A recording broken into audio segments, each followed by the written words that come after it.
The Zylaxians prided themselves on being the most advanced civilization in the known universe. Their crystalline bodies sparkled with internal bioluminescence as they floated through their pristine cities, suspended in the clouds of their homeworld. They had mastered quantum mechanics before most species had figured out basic arithmetic. Their technology was so advanced that they considered faster-than-light travel about as impressive as learning to tie shoelaces. But for all their superiority and achievements, there was one universal law that even the mighty Zylaxians followed without question. Don't wake the humans. It wasn't that humans were particularly scary, at least not at first glance. They were rather unimpressive biological entities who had barely managed interstellar travel before their great hibernation. The stories said they had collectively decided to enter cryosleep sometime during their Third World War, when their planet's resources were nearly depleted. Entire colonies of humans now floated through space in massive ships, sleeping away the centuries while their automated systems kept them alive. No one really knew why the rule existed. It had been passed down through generations, translated into thousands of languages, and enforced by every spacefaring civilization. The galactic archives contained countless warnings, all saying the same thing: let them sleep.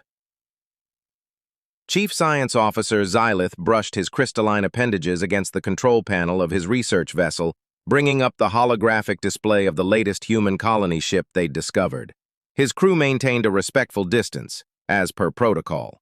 The ship was ancient by their standards, practically an antique, yet something about it made his crystals vibrate with unease.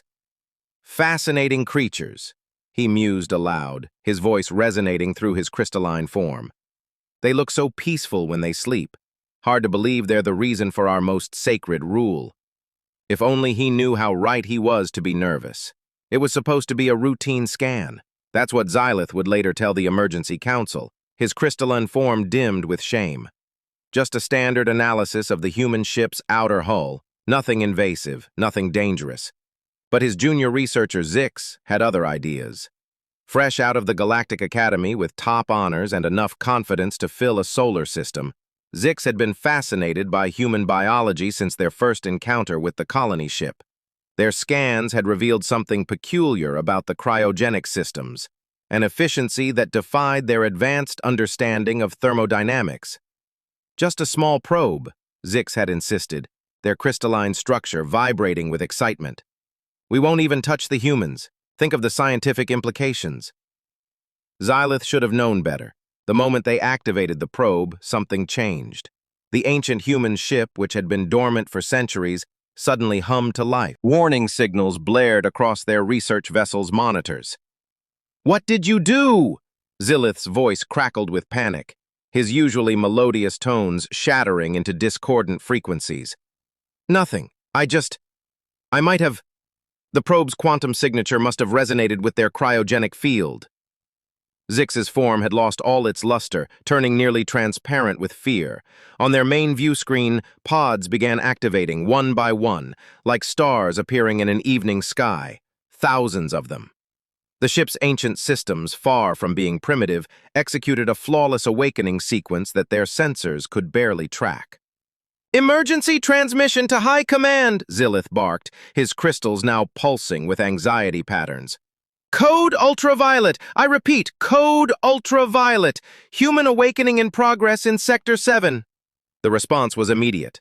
Within moments, their small research vessel was surrounded by a fleet of Zylaxian warships, their crystalline hulls forming a containment pattern around the human vessel. The High Commander herself appeared on their screen, her ancient form a deep purple with rage. "You absolute neutron stars for brains!" she bellowed, using an insult so old it predated faster-than-light travel. "Do you have any idea what you've done? The humans were supposed to sleep for at least another millennium." "High Commander," Xylith began, "perhaps we could put them back to sleep." An alert cut him off. The human ship was powering up its ancient engines. Systems that shouldn't have worked were coming online with terrifying efficiency, and their scans detected brainwave patterns indicating the humans were not just awake, they were angry. Too late. The High Commander's voice had dropped to a whisper. "They're awake! May the First Light have mercy on us all!" In the following moments of chaos, as emergency protocols were enacted and evacuation orders were given, Zix turned to Zylith with what would become the understatement of the millennium. "I don't suppose this will look good on my performance review." The human ship's communication systems crackled to life, broadcasting on all frequencies in a language not heard in centuries. The message was short, clear, and would soon become infamous throughout the galaxy. "Who dares disturb our slumber?" The Zylaxian diplomatic corps prided itself on handling first contact situations with impeccable grace. They had smoothed over wars, prevented genocides, and once talked a hive mind out of converting an entire galaxy into paperclips. But nothing in their extensive training had prepared them for dealing with grumpy humans who had just been rudely awakened from their cosmic nap. Ambassador Crystal, a name chosen specifically because humans supposedly appreciated literal translations, led the delegation.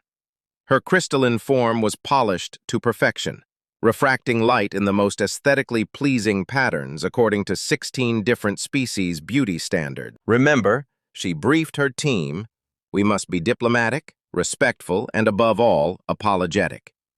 We've disturbed their rest. How bad could it be?" The answer, as it turned out, was very bad indeed. The human ship had allowed them to dock, which the diplomatic team took as a positive sign.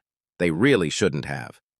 The moment they floated through the airlock, they were met by a group of humans in what appeared to be sleeping attire, clutching cups of something that their senses identified as coffee, a substance that immediately got classified as a potential chemical weapon.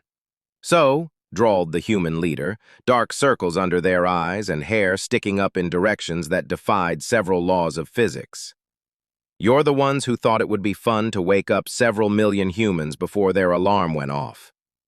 "Most esteemed humans," Ambassador Crystal began her carefully prepared speech, her form glittering with practiced sincerity. "On behalf of the Galactic Alliance, we extend our deepest—" "Save it, Sparkles," the human interrupted, taking a long sip of their coffee. "Do you know how long it took us to synchronize our sleep schedules? Do you have any idea how hard it is to get several million people to agree on nap time?"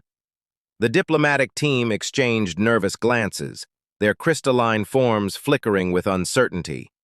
This was not in the manual.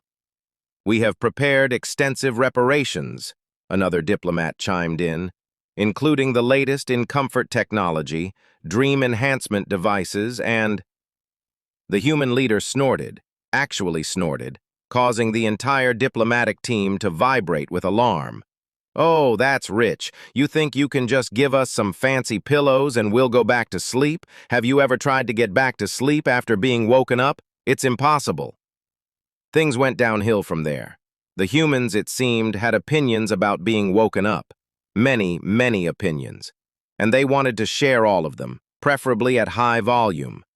The situation reached its peak when one human discovered that their favorite snack, something called pizza, had gone extinct during their slumber. The resulting tantrum caused 3 diplomatic assistants to crack and 1 to temporarily lose their crystalline coherence.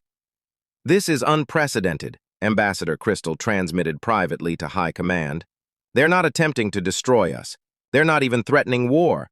They're just complaining endlessly about everything." The humans had begun organizing what they called a town hall meeting to discuss their grievances. The very concept sent shivers through the diplomatic corps. Millions of grumpy, recently awakened humans, all gathering to voice their complaints simultaneously. "We have to do something," Crystal pleaded with her superiors. "They're talking about forming committees." But it was too late. The humans had discovered that their favorite entertainment platforms were no longer operational. The phrase Netflix and chill was thrown around with increasing hostility. Someone mentioned something called social media withdrawal, and the diplomatic team's universal translators nearly overloaded trying to... In a final, desperate attempt at peace, Ambassador Crystal offered the humans control of several resort planets where they could chill until they felt ready to convey the full emotional weight of that concept. The accident and generates is always better, sleep again. The human leader's response would be recorded in diplomatic archives as the shortest and most terrifying rejection ever received. Bold of you to assume we'll ever feel ready to sleep again. You were galling to the pics of Machiol without the existing pizza recipes and profiting the first last week in Screep to Walk. Net's retin setting that better. Now, about those extinct pizza recipes. You were gowing to the fearing Natulary that would never go together freedom. The Galactic Alliance would soon learn that an awakened human with a grudge was bad enough. An awakened human with a grudge and no access to their favorite comfort foods was nothing short of a cosmic catastrophe. The real trouble began when the humans finally got around to checking their emails, or rather, the quantum encrypted messages that had accumulated during their centuries-long nap. The Zylaxian High Council watched in horror as humanity's collective mood shifted from mild irritation to something far more concerning amusement.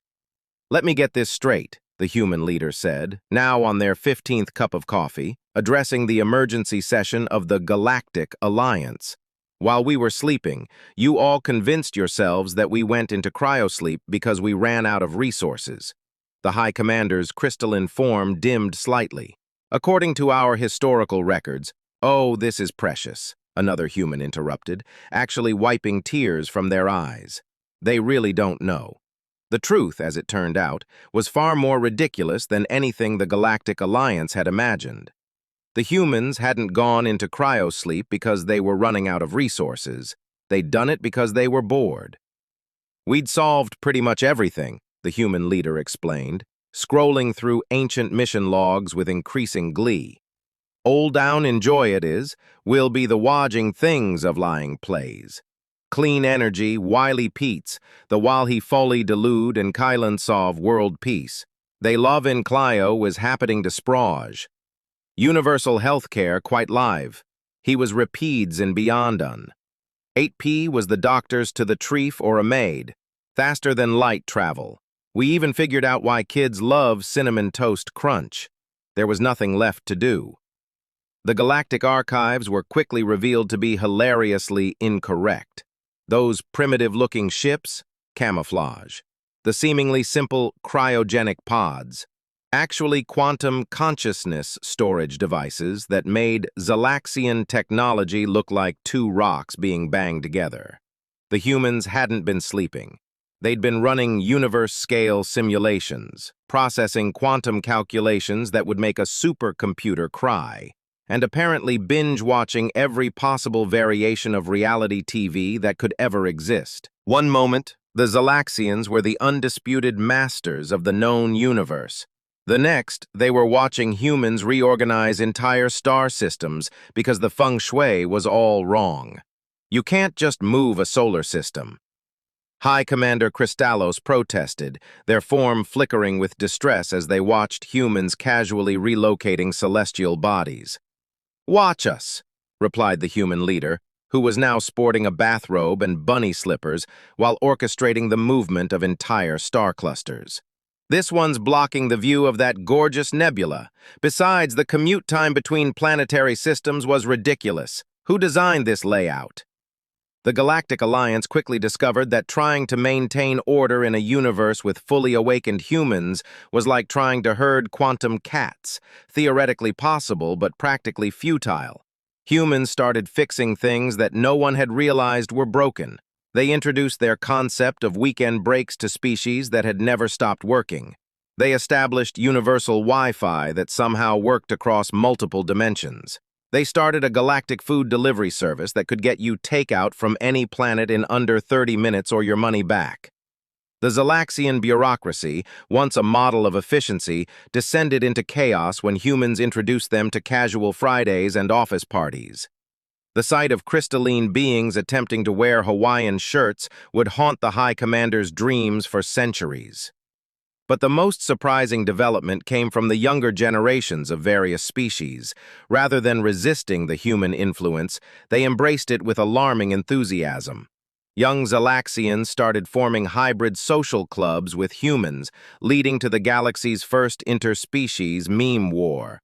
"You have to admit," Zix commented to Xylith as they watched a group of humans teaching young Zylaxians how to chill, "they do make things more interesting."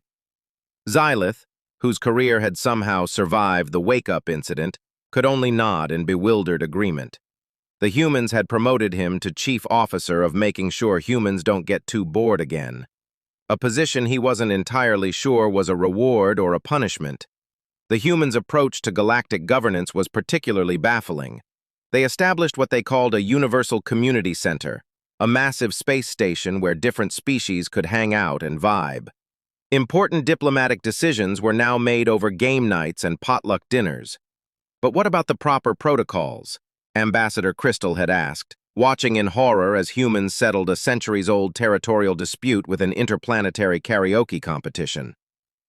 "Protocols are just suggestions with fancy hats," the human mediator responded, before announcing the next song, "Universal Wind" by Darude Sandstorm, a hit from their sleep playlist. Even the dreaded void crawlers, a species everyone had been terrified of for millennia, turned out to be quite amenable after humans introduced them to hot chocolate and bubble wrap. "We're not evil," their hive mind explained. "We were just really stressed out." The human solution to most galactic problems seemed to involve either naps, snacks, or what they called group therapy. Surprisingly, it worked better than any previous system of governance. They established the Galactic Chill Zone Treaty, which included such revolutionary clauses as mandatory factional allied, the right to Netflix and actually chill. Any species caught working too hard was subject to immediate intervention by the newly formed Department of Taking It Easy. The Zylaxian High Council found itself restructured into what humans called a cosmic coffee club. Important decisions were now made over beverages and baked goods, with the humans insisting that no one could properly solve galactic problems without proper caffeination. "You know what your civilization's problem was?" a human explained to a group of bewildered council members. "Too much crystal, not enough flow. You need to learn to go with the gravitational waves, dudes." Perhaps the most stunning development was the formation of the Interspecies Relaxation Coalition. Young Zylaxians, void crawlers, and dozens of other species joined humans in their pursuit of the perfect work-life balance. The universe had never been more productive, largely because everyone had finally learned when to take a break. As Xylith watched a human teaching a group of young Zylaxians how to make s'mores using plasma reactors, he realized that maybe waking the humans hadn't been a catastrophe after all. It was more like hitting the universal reset button. Chaotic, certainly, but in a strangely refreshing way. "Chief Officer," a human called out to him, "we're about to start the first annual Galactic Games Night. Want to join? We're playing Monopoly, Universal Edition. We modified it to include actual solar systems." Xylith's crystalline form sparkled with what might have been resignation or amusement. These days, it was getting harder to tell the difference. "Why not?" he replied. "It's not like the universe could get any weirder." The human grinned. "Oh, just wait until we introduce you to karaoke." 6 months after the Great Awakening, or the universe,